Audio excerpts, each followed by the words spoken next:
मैं कांग्रेस पार्टी से पूछना चाहता हूं, हमास के समर्थन में प्रस्ताव पारित करते हैं। इजराइल और हमास के बीच में लड़ाई हो रही है, उसमें फिलिस्तीन के पक्ष में भारत सरकार अपना विषय दे चुकी है, उसके बाद आप प्रस्ताव पारित करते हैं। हमास तक वो अपने को जोड़कर रखे हुए हैं, इजराइल और फिलिस्तीन की लड़ाई तक जोड़ के रखे हुए हैं, मगर किसी दूसरी लड़ाई से नहीं जोड़ते हैं। रशिया यूक्रेन के लिए कोई प्रस्ताव नहीं है कांग्रेस का, ताइवान चाइना के कॉन्फ्लिक्ट पर कोई प्रस्ताव नहीं है, मगर सिर्फ वहीं पर है।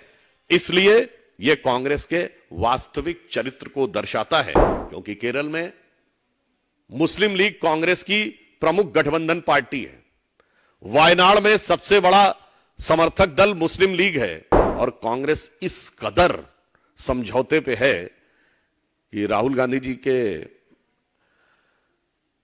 नामांकन के समय कांग्रेस के झंडे नहीं लगाए गए, इसलिए कि मुस्लिम लीग के भी झंडे लगाने पड़ेंगे, तो मुस्लिम लीग के लिए अपना झंडा भी हटाने का प्रयास किया। दूसरी तरफ मैं कांग्रेस पार्टी से पूछना चाहता हूं, हमास के समर्थन में प्रस्ताव पारित करते हैं, मतलब इजराइल और हमास के बीच में लड़ाई हो रही है, उसमें फिलिस्तीन के पक्ष में भारत सरकार अपना विषय दे चुकी है, उसके बाद आप प्रस्ताव पारित करते हैं। क्यों जी? मैं स्पष्ट पूछना चाहता हूं। उसके बाद प्रियंका गांधी जी उस पर ट्वीट करती हैं, सोनिया गांधी जी आर्टिकल लिखती हैं, हमास के समर्थन में रैली होती है केरल में, बुरहानपुर में हमास के समर्थन में नारे लगते हैं। बहुत साफ है रणनीति। भारत को तो क्षेत्र, जाति, भाषा, राज्य में तोड़ के रखना है, और किन्हीं दूसरी शक्तियों को देश के पार हमास तक जोड़ के रखना है। कांग्रेस पार्टी जवाब दे कि अगर उनका दिल इतना धड़कता है कि वो हमास के पक्ष में बयान देते हैं और फिर कहते हैं कि धारा 370 से उनका कोई लेना देना नहीं है या उससे कोई फर्क नहीं पड़ता, ये कांग्रेस के असली चरित्र को दिखा देता है।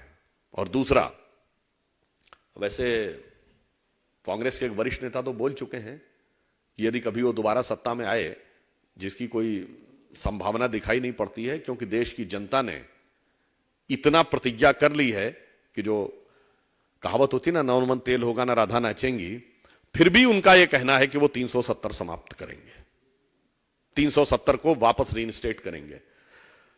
इसलिए हमारा कांग्रेस पार्टी से सीधा सवाल है कि वो साफ साफ जवाब दें कि क्या वो राष्ट्रीय पार्टी है, क्या उनकी ही सरकार के द्वारा जो रेजोल्यूशन पास है कि पीओके और इंटायर कश्मीर भारत का है, वो उसके साथ नहीं हो गए, आज वो उससे अलग हो गए हैं, और हमास तक वो अपने को जोड़कर रखे हुए हैं, इजराइल और फिलिस्तीन की लड़ाई तक जोड़ के रखे हुए हैं, मगर किसी दूसरी लड़ाई से नहीं जोड़ते हैं। रशिया यूक्रेन के लिए कोई प्रस्ताव नहीं है कांग्रेस का। अगर वो कहें कि अंतर्राष्ट्रीय विषय था, हमने प्रस्ताव पारित किया। ताइवान चाइना के कॉन्फ्लिक्ट पर कोई प्रस्ताव नहीं है, मगर सिर्फ वहीं पर है। इसलिए यह कांग्रेस के वास्तविक चरित्र को दर्शाता है, और यह चरित्र जानते कहां से आता है? यह कश्मीर की बात आती केरल से है, क्योंकि केरल में मुस्लिम लीग कांग्रेस की प्रमुख गठबंधन पार्टी है, वायनाड में सबसे बड़ा समर्थक दल मुस्लिम लीग है, और कांग्रेस इस कदर समझौते पे है कि राहुल गांधी जी के नामांकन के समय कांग्रेस के झंडे नहीं लगाए गए, इसलिए कि मुस्लिम लीग के भी झंडे लगाने पड़ेंगे, तो मुस्लिम लीग के लिए अपना झंडा भी हटाने का प्रयास किया। उस कारण से यह उनके ऊपर यह प्रभाव है। इसलिए मैं यह भी याद दिलाना चाहता हूं, वो उसी नक्शे कदम पे चल रहे हैं।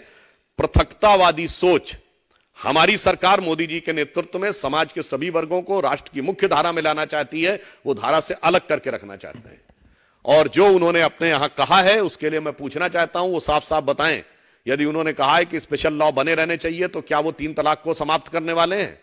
हमने जो 3 तलाक को समाप्त किया, उसे वो पुनर्स्थापित करने वाले हैं? ये साफ साफ उन्हें जवाब देना चाहिए। और मैं दर्शकों के लिए और एक बात स्पष्ट कर देना चाहता हूं, करोड़ों लोग जो ये बात को सुन रहे हो, और हमारे कांग्रेस के मित्र विशेष ध्यान दें, प्रधानमंत्री श्री नरेंद्र मोदी जी ने ऐसे ही नहीं कहा है कि कांग्रेस के घोषणा पत्र में मुस्लिम लीग की छाप दिखती है, क्योंकि आज उन्हीं बातों का आप डिमांड कर रहे हैं जो मुस्लिम लीग ने की थी, और यह बात मैं जिम्मेदारी से कह रहा हूं कि आज कांग्रेस का जिस मुस्लिम लीग के साथ गठबंधन है, यह वही मुस्लिम लीग है जो आजादी से पहले मोहम्मद अली जिन्ना की थी। चूंकि इस मुस्लिम लीग के संस्थापक मोहम्मद इस्माइल आजादी से ठीक पहले मोहम्मद अली जिन्ना की मुस्लिम लीग के मद्रास प्रेसिडेंसी के चीफ थे।